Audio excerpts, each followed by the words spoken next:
Hello everyone and welcome to another Pokemon TCG Overview. This one is pretty interesting since I'm covering Magmortar. It's interesting because while Magmortar is the final form of the line and a 4th generation Pokemon, Magmar has been around much longer, from the beginning in fact, making this feel like a Magmar episode more. After all, there are more Magmar cards in existence. But first we have to cover Magby. That's right, an even more basic Pokemon than a normal basic, a baby Pokemon. Magmar is one of the few Pokemon that got introduced as a Pokemon without any forms, and got a pre-evolution and an evolution later on. The baby Pokemon debuted in Neo Genesis along with the original and one of the strongest Magbys for sure. In the debuting generation of this concept, baby Pokemon had an effect that wasn't a power or a body, similar to ancient traits we've had recently in the Aura set trilogy. A chance effect that needed your opponent to flip a coin and get heads for an attack to pass. All of the baby Pokemon had this effect, and as you can imagine, while random, was very powerful.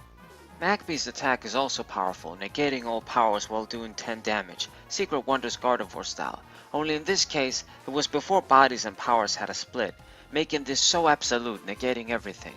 Starting with the 3rd generation, baby Pokemon had the baby evolution power, pretty much only serving to give the evolved form more benefits if you went to the trouble of playing the baby Pokemon with them. The Hard Gold Soul Silver sets were an exception, giving baby Pokemon the sweet sleep in face body, and costless attacks that put them to sleep as a side effect, essentially bringing the baby rule from the original babies, for old time's sake. Weakened, but still strong. Magby from EX Team Rocket is also pretty fly, letting you use a supporter you played as an attack, good support stuff. I also want to mention Magby from Legend Maker, requiring a specific stadium, Full Flame, to inflict burn with its attack. It's not good like other Magbys, but it's a rare specific condition of an effect. The Chikorita side deck does have a Japanese exclusive Magby, but besides that, only 8 Magby cards have been released, counting this one and the Call of Legends reprint of the Triumphant one. When it comes to Magmar, it's been one of the basic Pokemon that didn't evolve in base set, but were stronger than the basic Pokemon that can still evolve, in the same category as Hitmonchan, Electabuzz, etc. That said, the original base set print had a lot of drawbacks compared to those Pokemon with a similar concept. It had a lot less HP and was much slower to attack. 2 for 30 is cool for back then, but Hitmonchan was going to be at 40 since it could start attacking turn 1, same with Electabuzz, with additional bonuses. It gets an improved reprint in evolutions, but it's also ass, sadly. Magmar from Fossil fixed things quickly, giving it as much HP, attacks that can match the Haymaker original duo, and a better retreat. Naturally, being an OG fire Pokemon from Gen 1, it gets some promos and special cards, some we got and some we didn't. The Squirtle half deck has the first Magmar we didn't get, with the other one being released in Everyone's Exciting Battle, another Japanese only set. Japan also has an alternate art print of the Mysterious Treasure Magmar in the Bastidon the Defender half deck, and a holo promo version of the Secret Wonders Magmar.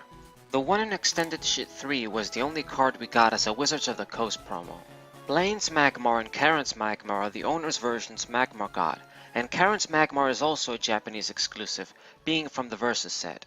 I haven't the vaguest idea why she has a Magmar, but then again, I don't know everything about the anime and mangas. Magmar from EX Team Rocket lets you discard and draw cards with his attack, and that can be important in some decks. Other than that, all the other Magmar cards aren't worth mentioning, being pretty shit if not average, and got pretty relevant when Magmortar started getting cards, and Magmar was like another basic Pokemon now, maybe with just a little more HP. Magmar is one of the blessed Pokemon to get an EX version in the original EX era. Curse would be more appropriate in this era, because Magmar has got to be one of the shittiest EX Pokemon from that era, hands down. Shame since it looks cool enough.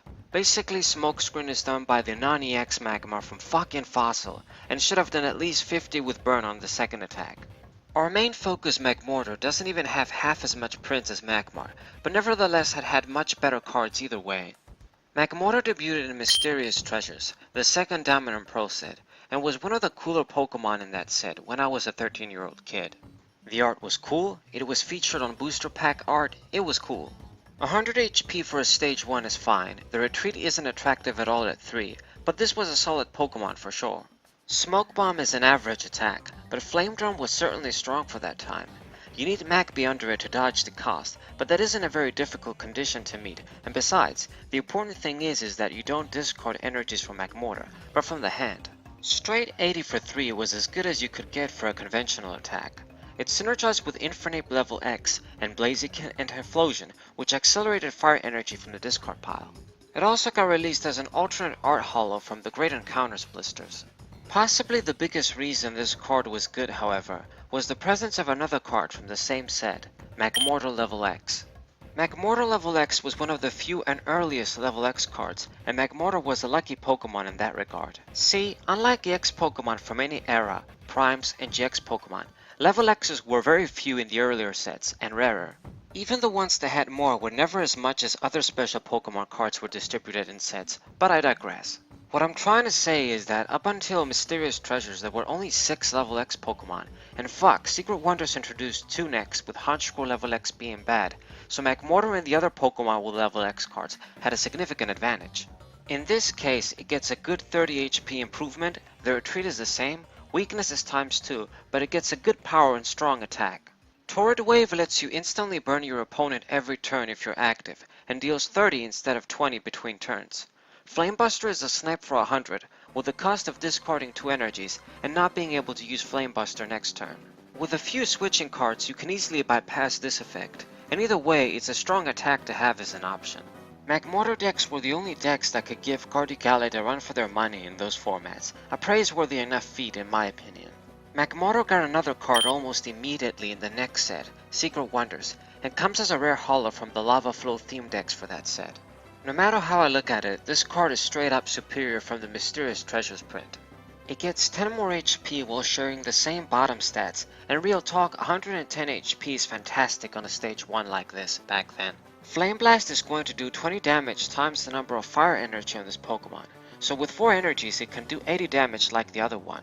While that's 1 more energy, you don't have any conditions, and the benefit of this attack is you can use it as soon as possible while gradually getting stronger. With Magmortar's Pokebody, you even have an additional incentive, as it heals 20 damage every time you attach a fire energy from your hand. Fireball Bazooka will do 80 damage for 3 for a conventional attack, if you factor in the spread bench damage. Flame Blast's unlimited damage output is the important part though, since with the fire starters I mentioned before, you can power it up as you see fit. Excellent Pokemon overall in my opinion. This card stands the time better when the stronger sets in that era came out. Magmortar wouldn't get another card till Supreme Victors, a pretty long time at the end of the DP/Platinum sets. At this point though, the standards for good cards had risen drastically thanks to SP Pokemon fucking up everything, and on top of that this Magmortar card didn't really improve much upon the previous ones. 110 HP is still pretty nice, and it had 1 less retreat cost, but the attacks and power didn't quite do it. The best thing though is definitely the power. When you evolve into this card, you burn and confuse the opponent, the exact slick ability Cool Flareon EX had. Of course there were a billion ways to play around this effect, but it's still good enough. Fire Arrow isn't really gonna do it, being a 2 for 30 snipe, and 64-3 was dimensions behind the standards that time. Fuck, even Espeon's attack from Majestic Dawn is better, letting you move a DC, not just a fire energy. It's a pretty mediocre card, and I'm being generous saying that to be honest. Not long after, with the Hard Gold Soul Silver sets coming, Magmortar definitely got represented there too. From only a few sets, it got 2 cards. 3 if we include the Call of Legends reprint. The first one came in Unleashed, and was the one getting reprinted in Call of Legends, with alternate art of course. Same stats as the Supreme Victors one, and while having stronger attacks, they're hard to pull off as well. Hard Crush discards the 3 top cards of your deck and will do 50 for each energy. The first thing that comes to my mind is Delcatty, and it's not even all that with that. It can definitely be usable though. Mantle Bazooka is 100 for 4 with a double fire energy discard.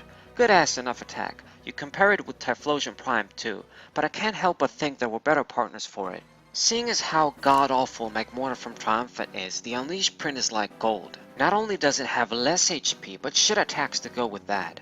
Top Burner is one of the worst deck out attacks I've ever seen. You discard a card from the opponent's deck times the number of fire energies on this dude, but if you flip tails you lose all of them too. Yeah, you can use Typhlosion Prime and try and deck out your opponent, but if you're going to go to such trouble, you might as well use a proper attack with all the fire energies you probably lose. Burst Punch doesn't do shit. That is all. So those are the Magmortars in 4th gen where it debuted. Magmortar from Dragon's Exalted original art got censored. After a very long time of something like this happening, the Pokemon Company International thought it was too much for Magmortar to point in the direction it did. I don't have shit to say. When it comes to how good the card is, 120 HP is solid enough. Magmortar never really had problems with his HP, retreat is big again, and it has average attacks. Doing 1 for 40 and reducing damage if your opponent doesn't play around the effect is alright, but it wasn't gonna do it at this point. Big ass EX Pokemon were at the height of their game, battling it out like dinosaurs. With an attack like this, Magmortar wasn't even worth the look of these Pokemon. Same with Flamethrower, it was just too average at this point. Magmortar saw a Japanese exclusive promo next, we didn't get from everyone's exciting battle, to go with Magmar, and it goes with it being bad too. Now, Magmortar from Furious Fist is pretty interesting. They made this card being at its best when working with Electivire, and vice versa.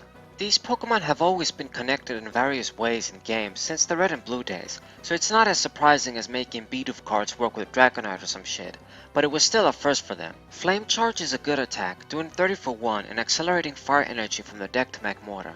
Was it really enough? Probably not, but it's there. The Electivire part comes in twin bursts. This attack will do a pathetic 80 for 4, but an impressive 160 if Electivire was on the bench. With a Muscle Band on, you clearly get one-hit knockouts on EX Pokemon back then, but it won't be as cool as it looks on the art of the card. At least it's something with potential, could get the dinosaurs' attention if nothing else. The last Magmortar is definitely the best out of the newer ones. Our latest one from the latest set, Ultra Prism. It has 10 more HP, it can give more offensive pressure. Anything that attacks this card while active is going to be burned, and burned is improved nowadays, so 20 free damage is nice. Fire Blaster will do 160 for 3 if you discard 2 energy, and it's great because you have the option to do 80 if you want too. If we get any good way to accelerate fire energy, from their discard pile particularly, this card is a pretty nice Pokemon to take advantage of that. Those are all the Magmortar cards, motherfucker! Unlike other newer Pokemon like Garchomp, Magmortar hasn't accomplished that much, but it definitely got more love than a lot of other Pokemon. Having a level X card from the second DP set is prestigious enough if you ask me, and Magmar got an EX too, well, that's pretty shit okay. But hey, Magmortar had a deck that could go toe to toe with Gardegalade when it was the absolute deck of the format, and it's one of the cooler fire type Pokemon if everything else fails. Thank you guys for watching, and if there's a Pokemon you want to see, leave a comment. I might actually do it if I think it's a good choice. Subscribe of course for good stuff. Leave a like and share this with your friends. Fucking SaberWolf94, what's up?